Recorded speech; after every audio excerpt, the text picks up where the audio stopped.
আমি S A Prince সবাইকে আন্তরিক অভিনন্দন জানিয়ে শুরু করছি জেড টেলিভিশনের আজকের সংবাদ।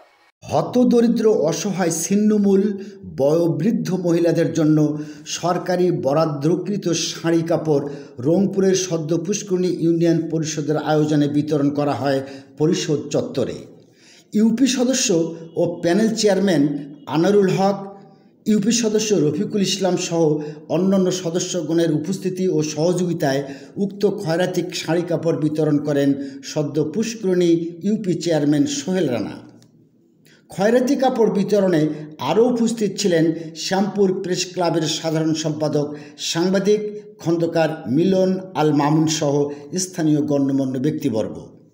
প্রয়োজনের তুলনায় অতি সামান্য হলেও ঈদ উৎসব উপলক্ষে উক্ত খয়রাতি কাপড় পেয়ে অসহায় দরিদ্র বয়োবৃদ্ধ মহিলারা আনন্দ চিত্তে সন্তুষ্টি প্রকাশ করেন।